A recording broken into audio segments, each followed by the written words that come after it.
G'day everybody, Simon here. Explosive action back for the September DVD, Blu-ray and even one VHS update. Got a pile to get through, so let's get into it.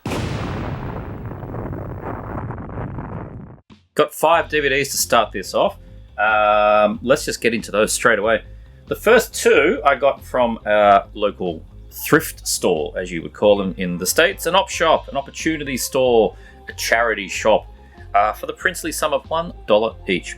One of them I was curious about for some time, and clearly somebody watched it and thought it was a one-time watch perhaps, but I'm keen to give this one a go. Dune Drifter, obviously well-timed, came out around about when the Dune film came out on disc, and yeah, like obviously that logo and title and general sci-fi theme, whatever, but it seemed interesting to me. A battle beyond the stars. During an ongoing battle for humanity, a group of rookie space fighter pilots is sent to join the battle against an armada of an unbeatable enemy ship. When the trainee pilot and her gunner are shot down, they manage to crash land on a nearby planet. The gunner mortally wounded and her own life support only set to last 2 days, the pilot's only option is to fix her ship. Sudden appearance of an enemy craft offers the answer, but as the pilot looks for parts to use for her own ship, she is horrified to spot another survivor, an enemy alien soldier who has no intention of letting her escape. So it's nothing to do with Dune. It's just Dune Drifter because she's ship has drifted onto the dunes, I suppose. Seems like more like Enemy Mine kind of film. And there was a film from about 10 years ago, the name just escapes me. I'll remember afterwards and put the cover here, which has the single men opposing forces kind of thing. Hunter Prey, there you go. Hunter Prey, which I really quite like. It has a bit of a vibe to that, so we'll see if it's any good. Umbrella Entertainment DVD, and $1. Clearly watched once, if at all. It's brand new to me. And this was the other one. I was curious about this one. I do like war films, and I also like modern versions of war films. Sometimes it's, I don't know, I'm a little bit sadistic in that regard. You know, a lot of the time they're cheap. A lot of the time they're very cheap, and it's a good place for, you know, ex-action stars to play grizzled generals and not have to do much. This is neither of those things. I mean, it's cheap, but it's not a, you know, action film either, is what I learned. It's Spitfire over Berlin. I watched it. Very short. It's 77 minutes. Look, I appreciated what they were trying to do with this one, but I don't think I'm going to be keeping it. Essentially, it's like an introspective kind of look at things.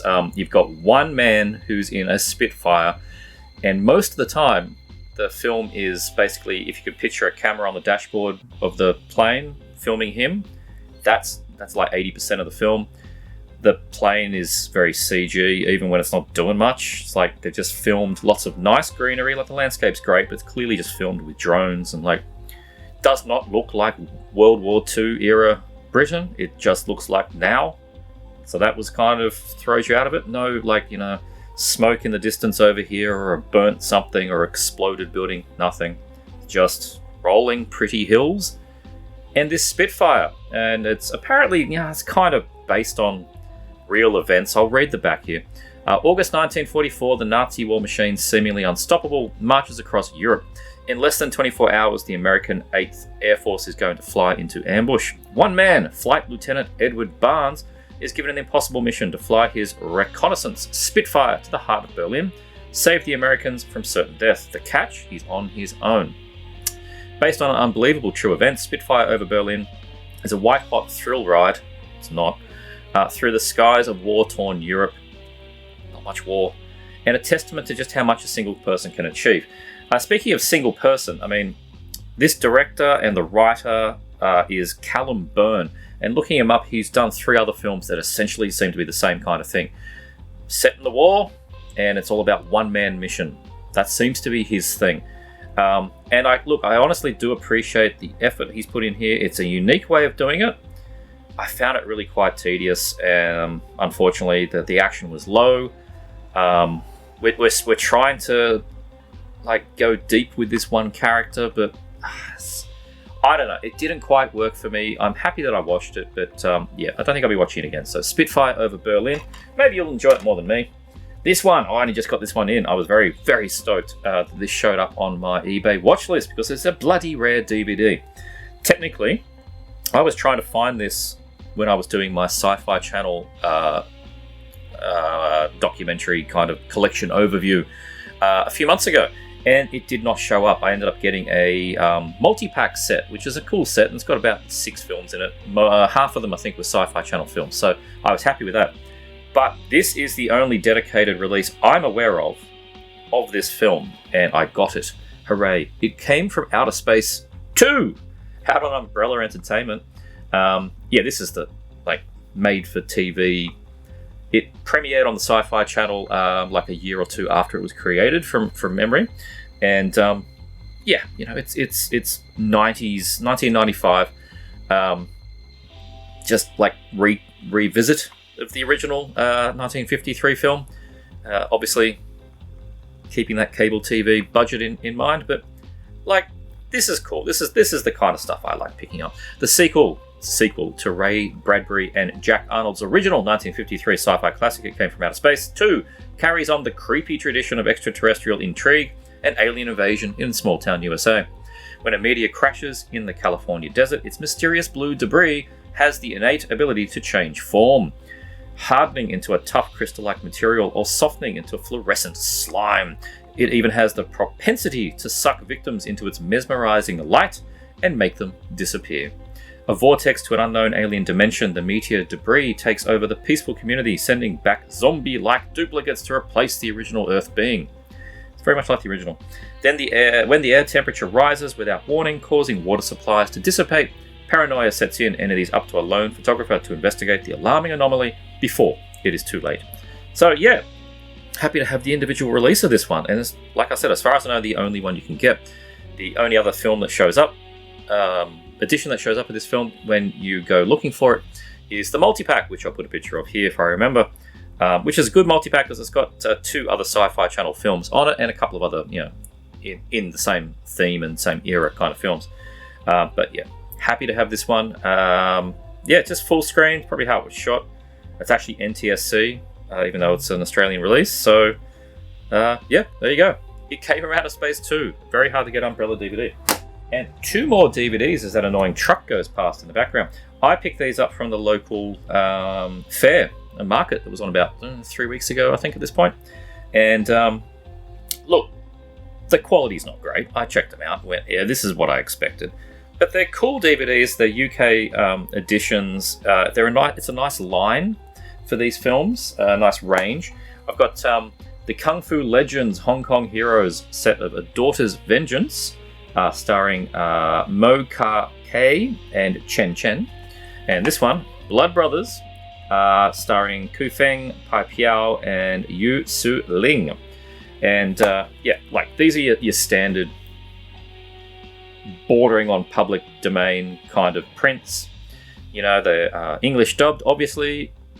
Both seem to be using that pretty standard UK English dubbing crew that did so many of these things, which kind of makes it more comedic than it really should be.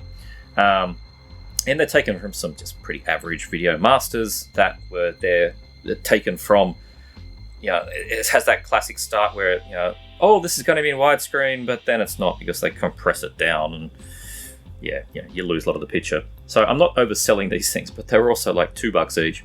And it is fun sometimes to put on these kind of, at least when they're presented in this way, make them appear to be low rent, chop socky kung fu films, which doesn't give them much of the credit that they're actually due. And eventually these things end up on nice releases from 88 Films or Eureka or Shout Factory, which is not a world we were in when these things were coming up.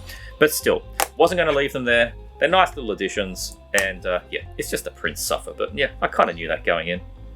And when I'm talking about the upgrades these kind of films get, I'm talking about this kind of thing, which is the Eureka release of The Skyhawk. I haven't seen this one before, and as it says on the back, it's the UK video premiere, so that means it didn't go on Hong Kong Legends or anything like that. So one I've not seen. It's got Quan Tak Hing playing Wo Wong Fei Hung, and it's also got Carter Wong, Sammo Hung, there's your name, and Huang In Shik in this film. So, nice Eureka edition. They always do great work. I'll read from the back. Quan Tak-hing returns to his iconic role as Master Wong Fei-hung in this late 70s kung fu classic from director Jiang Shanghua, King Boxer. Good film. Master Wong takes a new student, Carter Wong, under his wing after the young man is soundly beaten by mercenary Master Huang In-shik, skilled in Hapkido. Meanwhile, Master Wong's friend is being threatened by a local crime boss who wants to use his factory for opium-related shenanigans. It always is bloody opium. And has hired the renegade Hapkido Master as his enforcer. Eureka Classics is proud to present Skyhawk in its UK home video debut. So yeah, it must have never even had VHS. So that's really cool. You get obviously the new slipcover with the Darren Wheeling artwork, which suits a lot of the films coming out on Eureka. There's presume that's the original Hong Kong poster art. It's quite sparse, but it's very pretty. I do like that. Oops, just dropping the slip on the ground. And yeah, you get a disc. You get, is this a booklet? Take a quick look at. Nice cover on that. Stuff about the film. There you go. It's a bit more of a poster shot there. And yeah, just stuff about the film, stuff about the director, usual deal. Viewing notes in the back. You can read along as you watch. And yeah, Skyhawk. Pretty keen to check this one out. It's in nice scope. It's got plenty of extras in the back here. New audio commentary. It's got interview with martial arts cinema scholar Blade Poe. And you get optional, you get original theatrical cut from 2K restoration, and it comes with Cantonese, Mandarin, English, all in there, mono presentations, and new subtitles translated for this release. I'm going to pick up that slip. Wahey! And there you go, that's the Skyhawk. So yeah, happy to check this one out. Another good release from Eureka there. Obviously, Samo's there on the front, not mentioned very much on the back, so I'm going to say it's a very small role. We will find out. This one was a bit of a...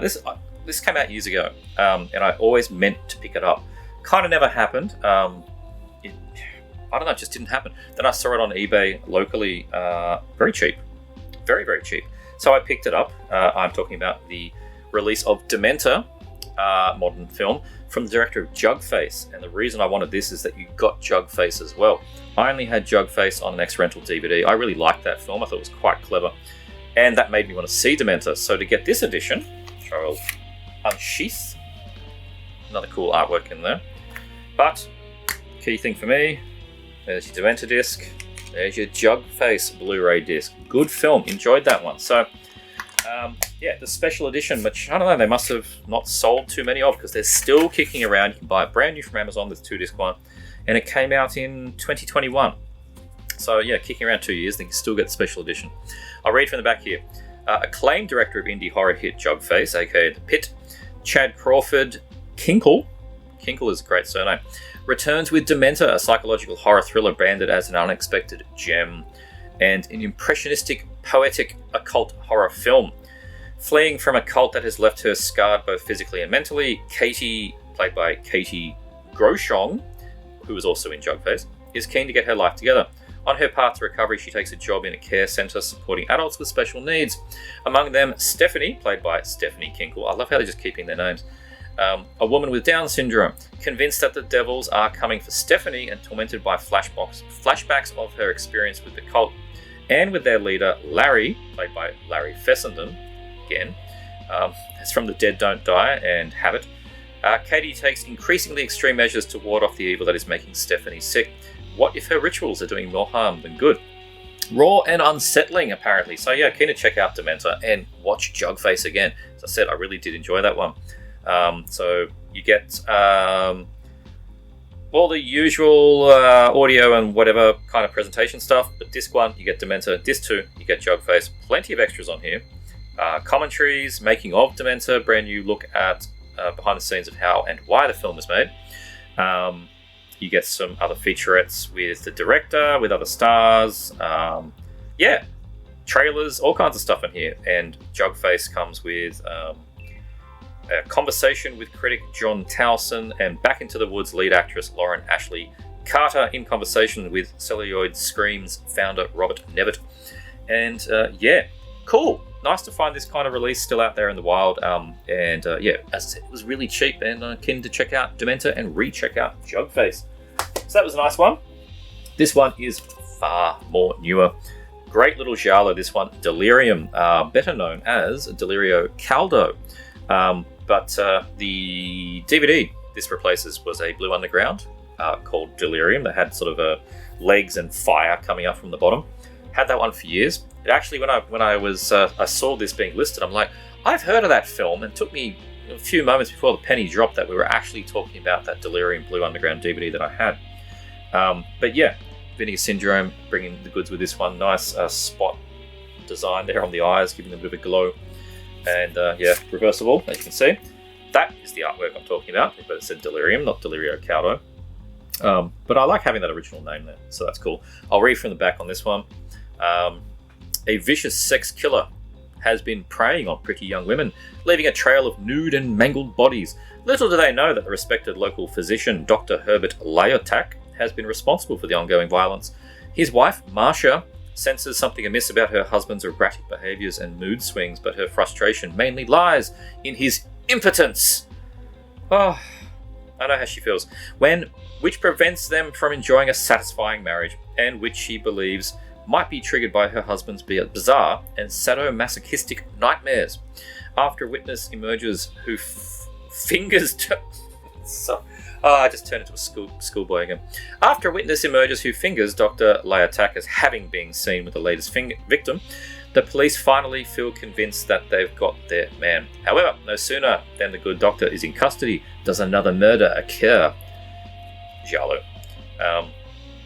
Long considered one of the most shocking and controversial gialli to emerge from the genre's golden age, Italian provocateur Renato Polselli, who did Monster of the Opera, Delirium has come to be considered the director's most crowning achievement. So yeah, keen to have a nice HD print on this one. 1972 this come out. New scan, 4K from the 35mm OCN. Italian language soundtrack with new English subtitles. Commentary track with historians, including Troy Howarth, who gets on a lot of those things. A bunch of features. There's like 5 features there, which is cool. Alternate 86-minute American version Delirium, sourced from video. That's interesting. So this is 102 minutes, and there's an 86-minute cut-down version. Don't think I'd be any rush to watch a cut-down version, but neat to put there for archival purposes anyway. So there you go, that's the reverse cover again in there. But yeah, Delirio Caldo, better known as Delirium. New one from Vinegar Syndrome. Happy to upgrade that. This one, I only got in yesterday. Stoked. Stoked for a number of reasons. One, because they said it was shipping in September, and it is still September, and I've got it in my hands, which is unusual.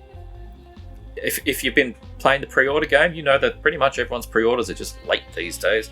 Seems to be what's going on. But little company Error 4444 were right on the money with their wonderful release here of Fatal Termination.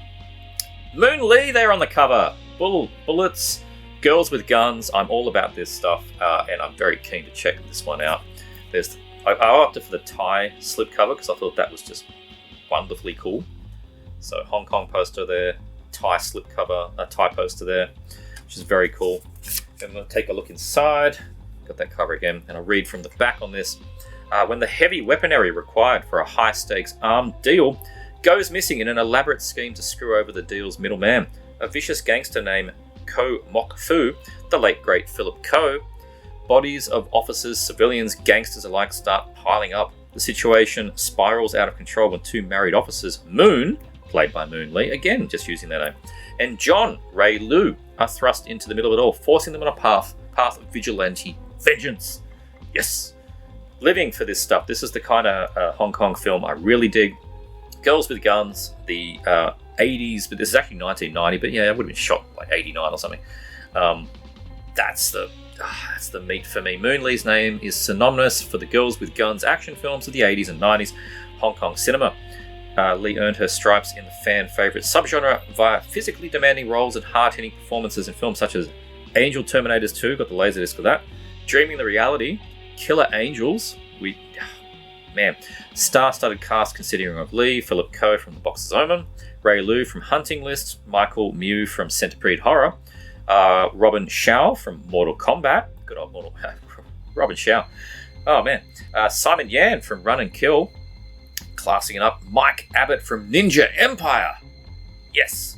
Fatal Termination is one of the wildest ensemble action films to come out of Hong Kong, and Era 4444 is proud to present it in all of its uncut glory, including a scene that is considered by many to be one of, if not the most irresponsibly dangerous stunts put to film. Haven't seen this one. It's going to be going on the watch very, very soon, I think, because just everything, because of everything I just read, that's why. Brand new 4K restoration, 93-minute version, 4K English dub, 85-minute version. Interesting. Man of Action, a Ridley Sue interview. Man from Cornwall, a Mike Abbott interview. Very cool. Audio commentary by Kenneth Borison and Philip Gillon of the Podcast on Fire Network. Chinese dub ending song. Interesting. New English and Chinese subtitles and more. It actually says and more. So yeah, very, very cool language in Cantonese, Mandarin or English, subtitles English, and various Chinese subtitles as well. So yeah, pretty stoked to get this one. Fatal Termination. I like Area 4444 and they're releasing, like they put a lot of effort into 1 or 2 films and they get them out when they say they're going to get them out and then they move on to the next lot. It's a bit like Mondo Macabro, like they're not announcing 48 films and you have to go and get them all. Oh my god, you get no money. Slow and steady wins the race. Excellent. Very happy to have Fatal Termination. Into the next pile now. I'm going to start with 3 local releases. I got JB Hi-Fi. Yes, you can still get physical films at JB Hi-Fi. Yeah, some of them are actually removing all films from shelves. Some are slimming down the section because they have to replace them with puzzles and freaking pop vinyls for some reason. But anyway, I can still go and get some and take advantage of the double sales. I love it when there's a double sale. And this time we had the buy 2 get 1 free sale and then a 20% off for 1 day only sale combined. I got these 3 for an absolute song. First one here. These are all modern films that I wanted to check out. This one I'd already seen, the rated edition, and I was keen to see the unrated edition, which adds a little bit of extra gore and stuff. Megan. Yes. I really enjoyed this. I kind of wasn't sure what to expect. It's a modern horror film. I don't always have great luck with them when they're the big ones that go to cinema. They're usually quite bland. But this one really worked for me. I love this idea of... It's not a Chucky kind of thing. I mean, there's a lot of comparisons to Chucky. I'd say it'd be more comparisons to the Chucky reboot, really, because it's not spirit-possessed doll. It is an intentionally created AI robot that's got a bit of a personality complex, and it's really good. The effects are fantastic. I mean, that is a real actress, but they do all kinds of stuff to make her look droid-like, and she plays like all the body movements really, really well. If you've not seen this one or heard this one, I'll read it from the back. From director James Wan, producer of Annabelle, and Blumhouse, the producer of The Black Phone. Haven't seen that one. Comes a fresh new face in terror. Megan, is spelled M3GAN because she's a Generation 3 AI, as I explained. A marvel of artificial intelligence, a lifelike doll programmed to be a child's greatest companion and a parent's greatest ally. Designed by Gemma, played by Alison Williams from Get Out, a brilliant roboticist, Megan can listen, watch, and learn as she plays the role of a friend, teacher, playmate, and protector. When Gemma becomes the unexpected caretaker of her 8-year-old niece, she decides to pair the girl with a Megan prototype, a decision that leads to unimaginable consequences. Yeah, it's good. It's a solid one. I know some people have rubbished it as they do because Blumhouse, modern film. I was very surprised and enjoyed it on a rewatch. So I recommend you check it out if you're not usually a fan of modern horror films. Give this one a go. All of the usual tropes are there. You know how it's going to end, but it's so slick. I really just dig the robot and all the things that happen with the robot. Megan, I enjoyed it. Good times. This one, I liked the original, and I was keen to see this. I think it's the prequel. I was just waiting for the price to drop, and it dropped, and then 20% off, and buy 2 get 1 free. Orphan First Kill. I really liked Orphan. That was from 7 years ago, 8 years ago now. It's quite a while ago. I don't want to spoil it if you've not seen Orphan. It kind of has a twist. But this is Orphan First Kill. There's always been something wrong with Esther. We will read from the back. Not much to read on the back here. After orchestrating a brilliant escape from an Estonian psychiatric facility, Esther travels to America by impersonating the missing daughter of a wealthy family. Yet an unexpected twist arises that pits her against a mother who will protect her family from a murderous child at any cost. That's what you got on the back there. Very straightforward plot. Orphan First Kill.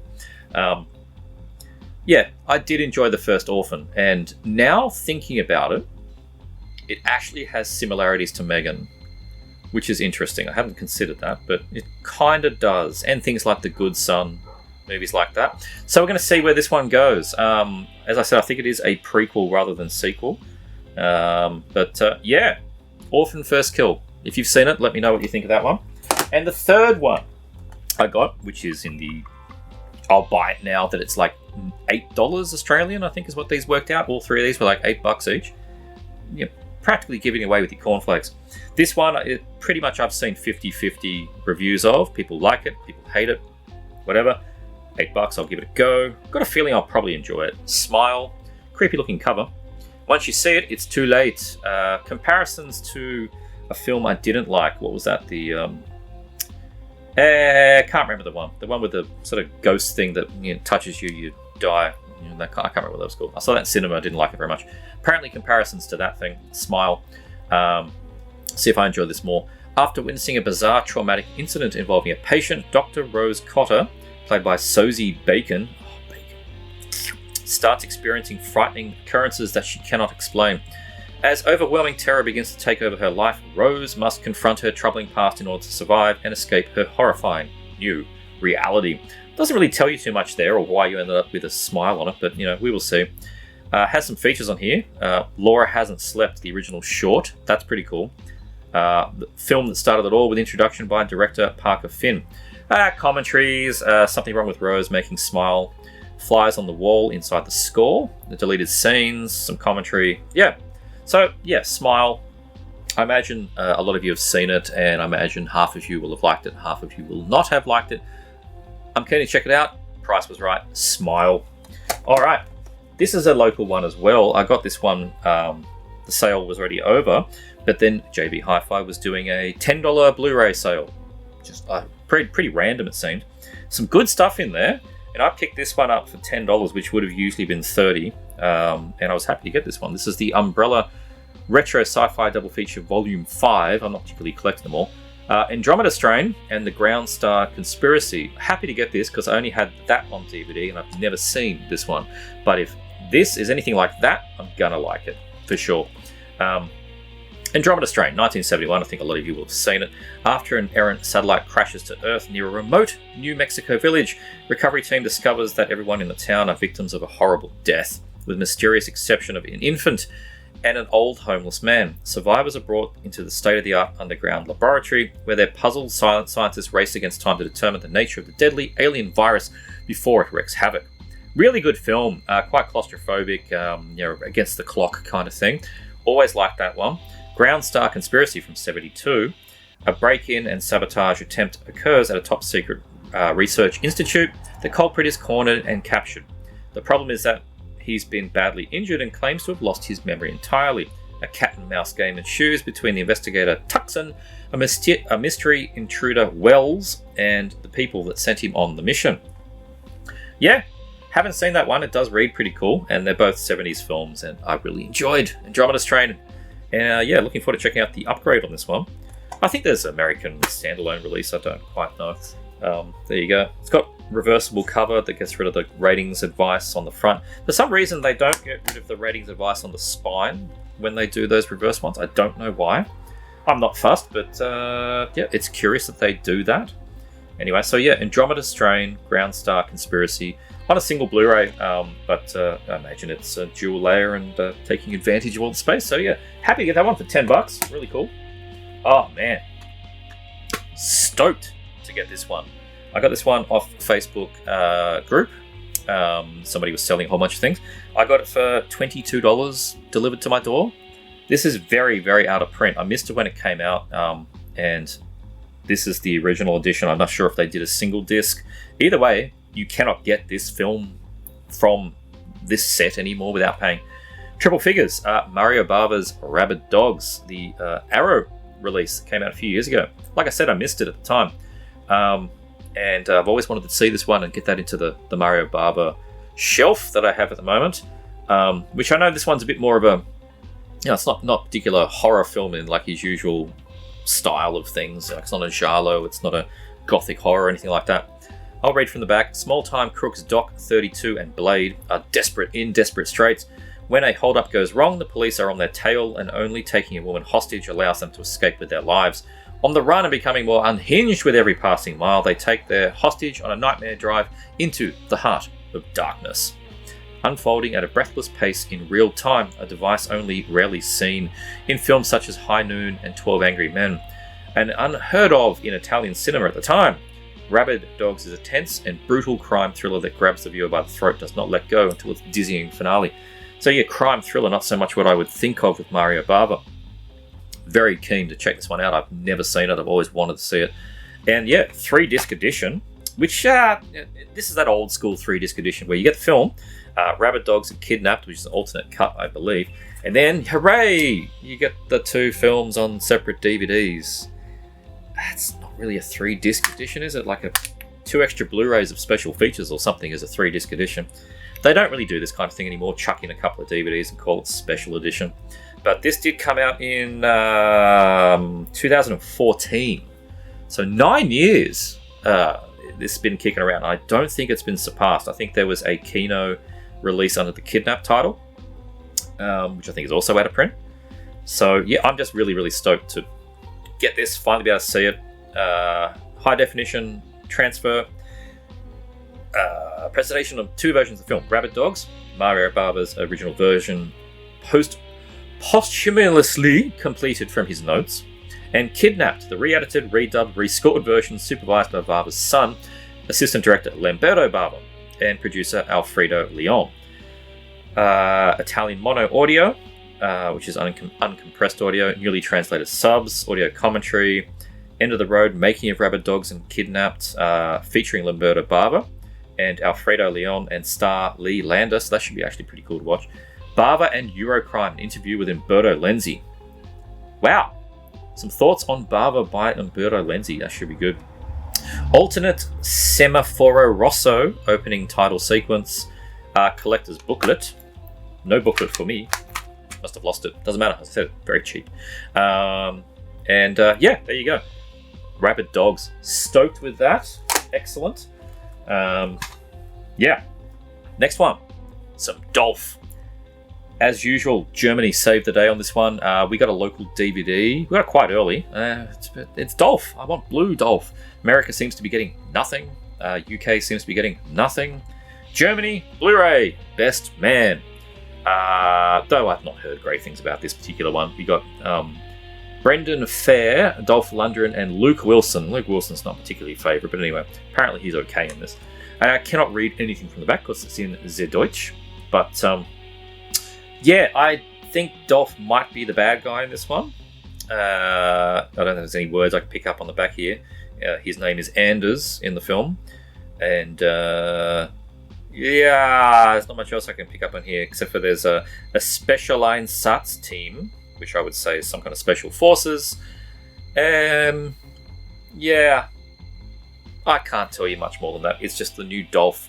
I needed to get it because it's Dolph, and now I can finally watch it. And yeah, there you go. Best Man has the reverse, what do they call it? Window cover or something? Window cover. They could flip the ratings advice to the other side. And yeah, it's obviously in English, has German subs if you want them. Best Man. Hopefully it's good, at least enjoyable. This is a cool release. I've never seen this film. I know it's had like really crappy public domain DVDs, and that's kind of it. Don't think it's ever had anything really good from memory, but I've never checked it out, and now I am going to check it out because it is right up my alley. I love this kind of stuff. 70th anniversary in 3D of Robot Monster. Man, this is some great 50s looking sci-fi here. What year does it have an exact year on here? They don't seem to have written the exact year on the back here. Anyway, I'll read from the back on this. It contains 2 hours of bonus features, which is pretty cool. At last, can and must meet on the graph, as the most demented, delirious, and delightful 3D film of the Golden Age arrives in this showcase edition. Loaded with out-of-this-world extras, a cosmic catastrophe has wiped out humanity. Now the last 6 survivors must outwit the strangely iconic alien menace Ro-Man, with a hyphen, played by George Barrows. Taking orders from the pitiless Great Guidance, Ro-Man wavers in his pursuit of human annihilation when he falls in love with a girl. Oh, classic stuff. Claudia Barrett. Can dashing young Roy, George Nader, save her? Filmed in the true stereo process, Robot Monster boasts excellent 3D that rivals big studio efforts of its day. There's a little note here. Due to deterioration of the original film elements, there are several instances where frames are repeated in order to maintain the stereoscopic synchronization between left and right sides. I mean, you got to do what you got to do. These things are old. It's never had a good release before. Plenty of bonus features here. I mean, you can see them all written there on the inside. Quite ridiculous amount. I'll quickly read some of them. Trailer, Memories of a Pooped Out Pinwheel featurette from 2022.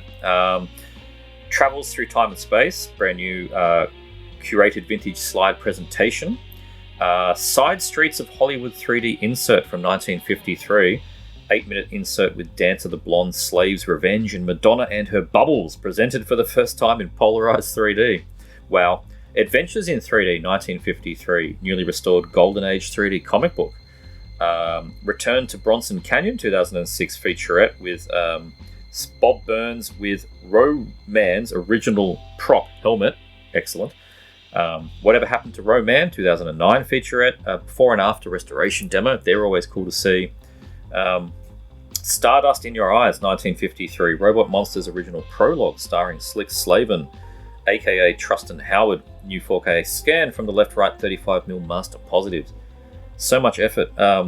More extras on here from modern times.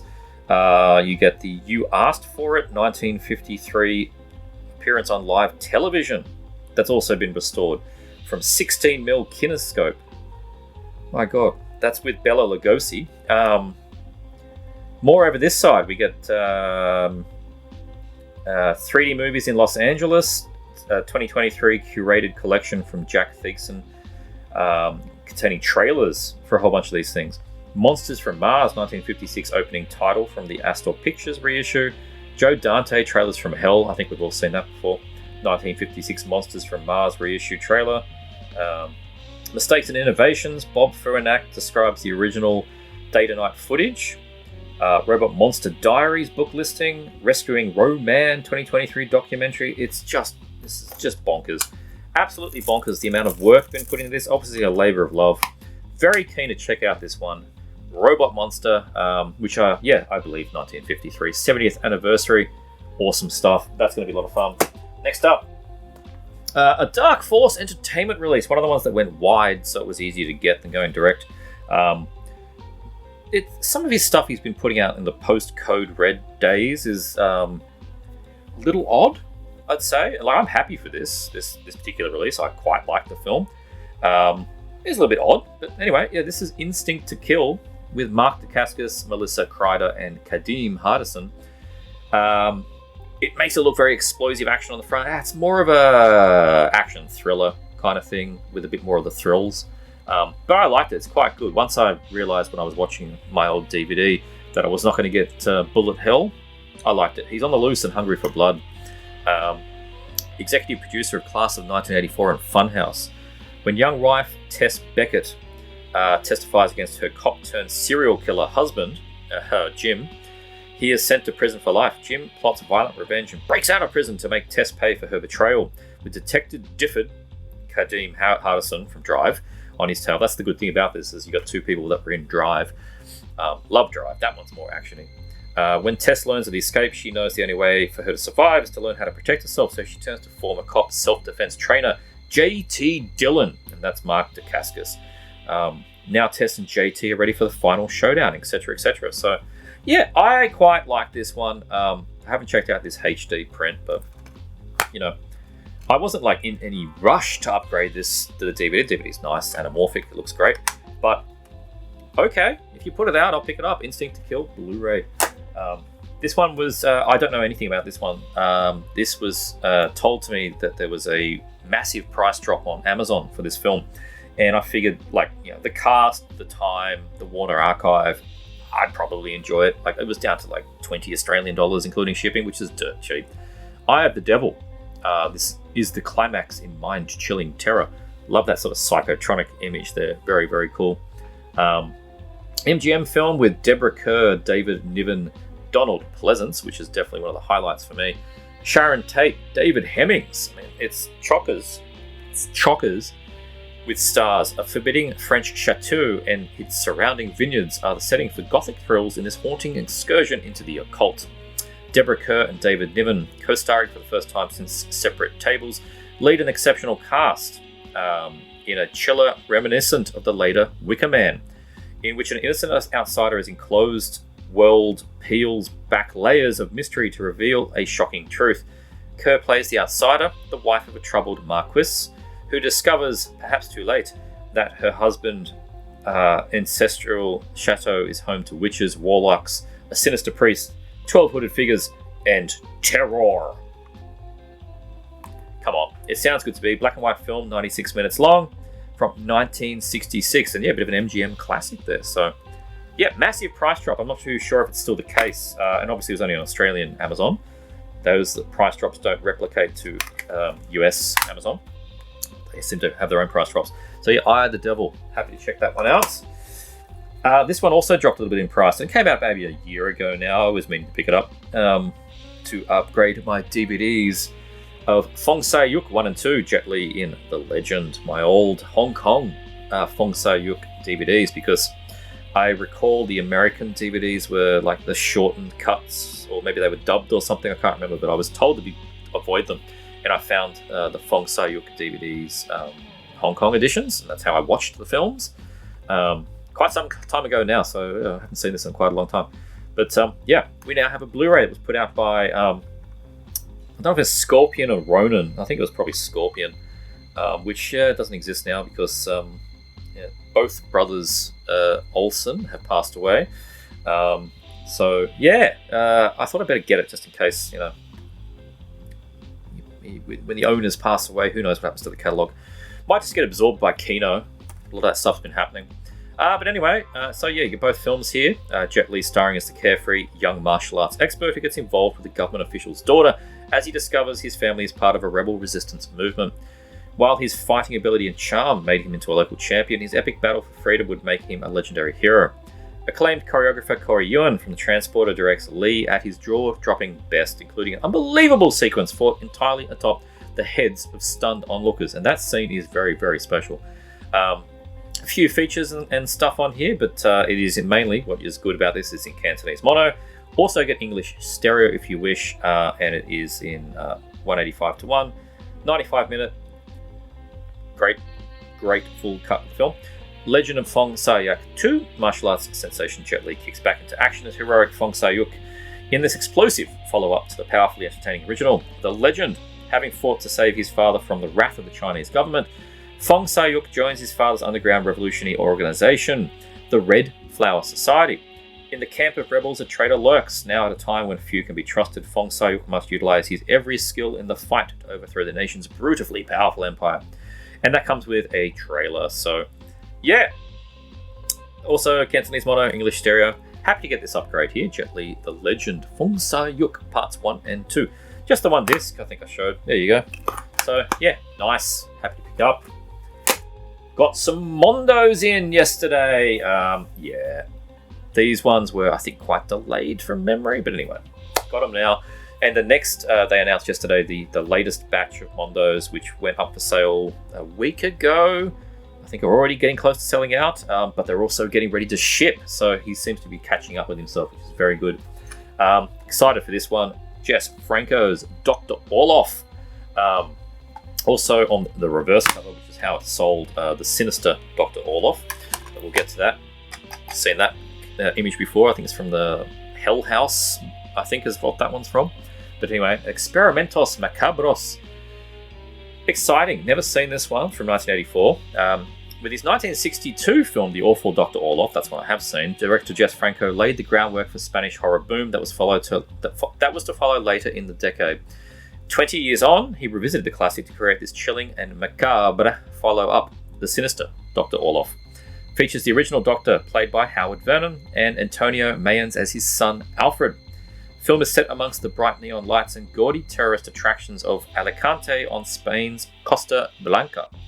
Alfred Orloff cruises the bustling nighttime streets seeking out women, which he takes back to his empty apartment. Then he drugs them and has his blind brother Andros carry them off to a special laboratory where Orloff has created a strange and bizarre mind transference machine, hoping to transfer the consciousness of the captive women into the body of his comatose mother. Orloff's father, played by Howard Vernon, becomes aware that his son is starting to enjoy these murderous night games and decides that he must stop the deadly experiments that are being conducted in his name.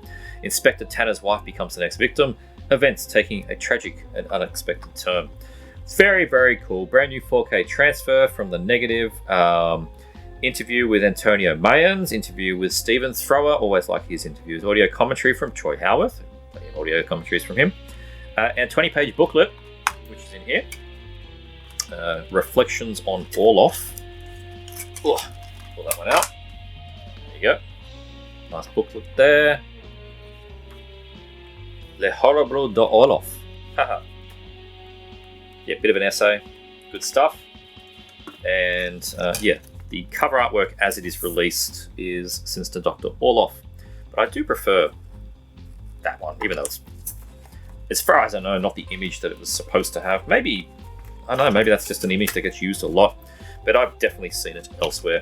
So, yeah, the Sinister Dr. Orloff from Jess Franco. Cool, very cool. Check that one out. This one, also one I'm keen to check out. I missed the Camera Obscura release of this. It never happened. Not too sure how I missed it, but I did. And this is a different version. Anyway, Shadow of Death. Nice little giallo Spanish version here. I think the other one might have been English version and different cut. But this is the 1969 Spanish version. Spanish/English audio choice. Oh, okay. You do get extra English audio as well. But there is, maybe I'll explain here, but there is a difference.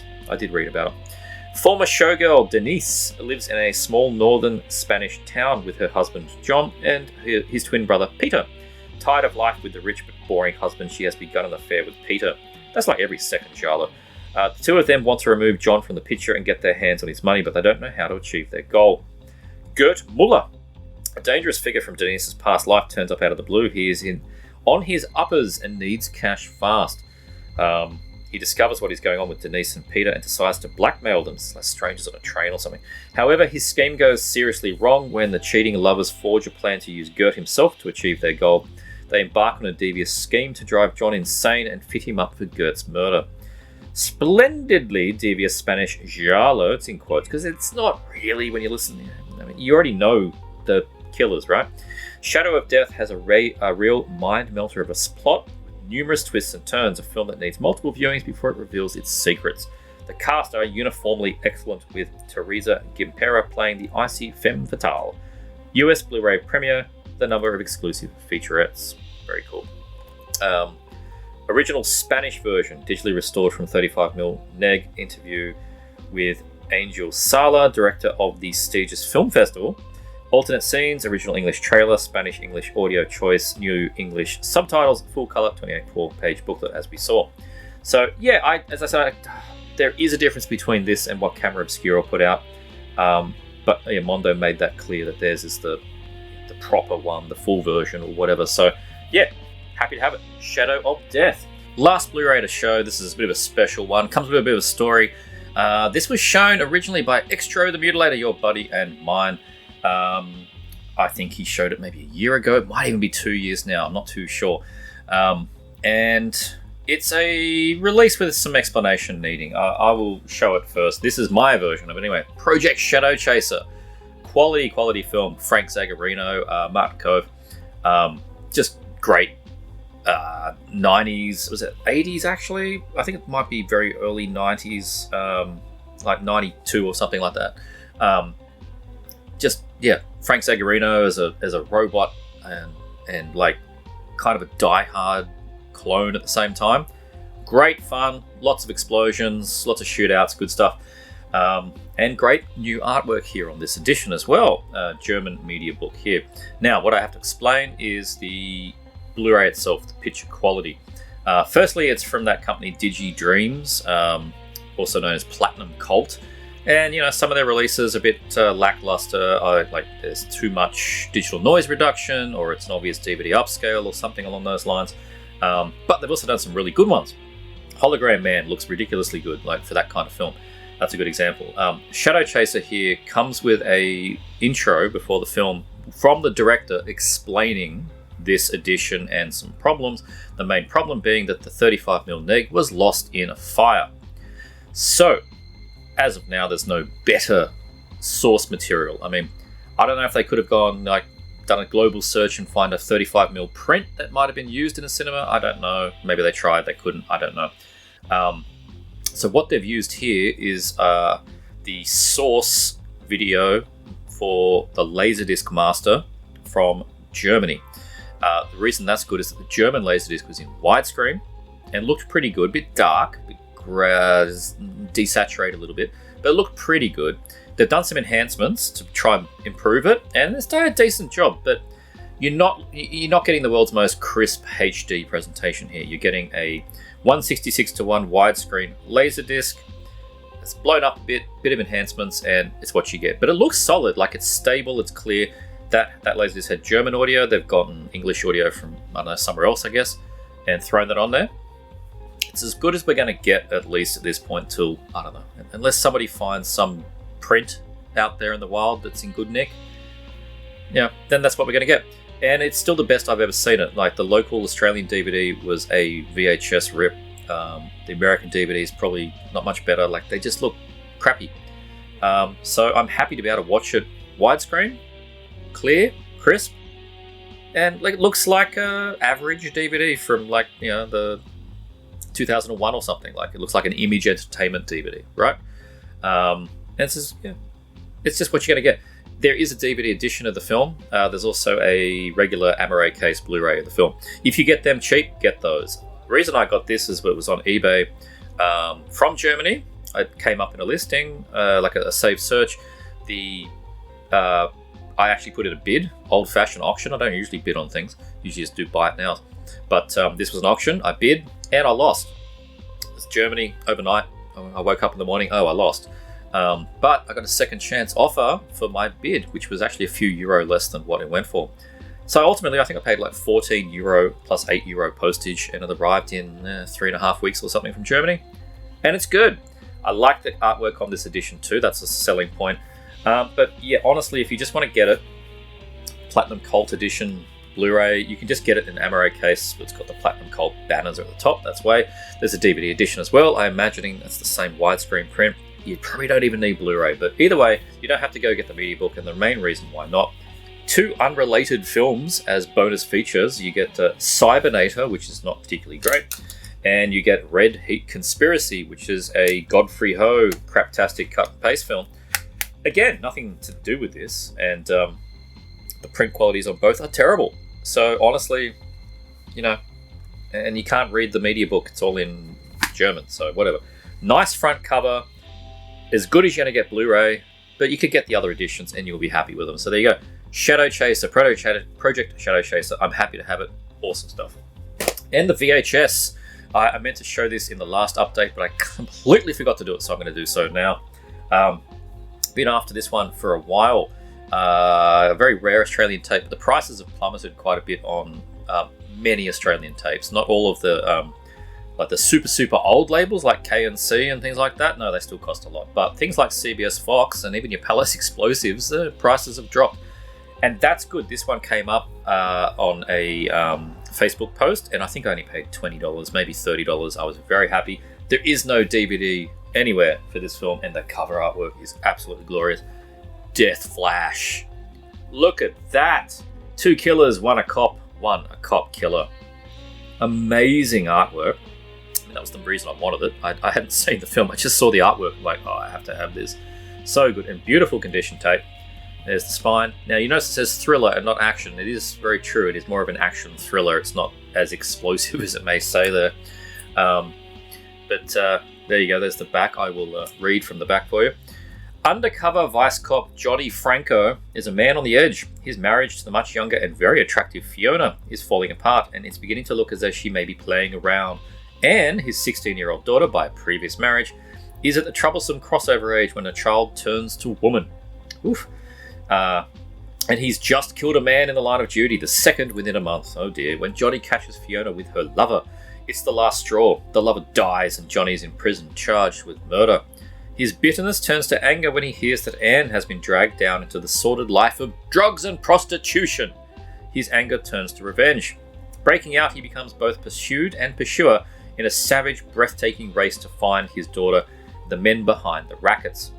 What he finds is dirty than he could have imagined, more corrupt, more powerful, more deadly. There's a lot of shootouts, there's exploding cars that get flipped over, but it's more of that man on a mission, vengeance kind of thing. Like, he bursts into a bar and there's a fucking massive shootout, that kind of thing. It's good. I quite like this one. It's not what I thought it was going to be. I thought it might be a bit more, constant explosions. I mean, but that's what these photos do, right? These artworks. 2 killers, 1 a cop. The tape was in reasonable nick, but I made an archive of it myself because I had a few tape rolls, and I thought I'd better make a backup, so I did a backup of it just in case, because it is a hard tape to get. There's the CBS Fox tape. It is in very nice, presentable condition, and it played pretty well, enough that I did 3 separate passes and then cut the best bits together and ended up with I guess this is my to-watch copy, to be honest, because it's the best of everything. But anyway, beautiful cover artwork, Death Flash. It was a fun film, action thriller, not so much explosive action, but I got all the 80s action I wanted to get out of it. When was this? 1986. So there you go. Death Flash. I would be happy with a nice DVD upgrade or Blu-ray upgrade from this. This is the kind of thing that you'd see on VSA, Vinegar Syndrome's sort of more action-oriented sub-label. Death Flash. And that is the update. Thanks for watching. I hope you all enjoyed. If you did, please make sure you like and subscribe. Check out this thing. See you next time.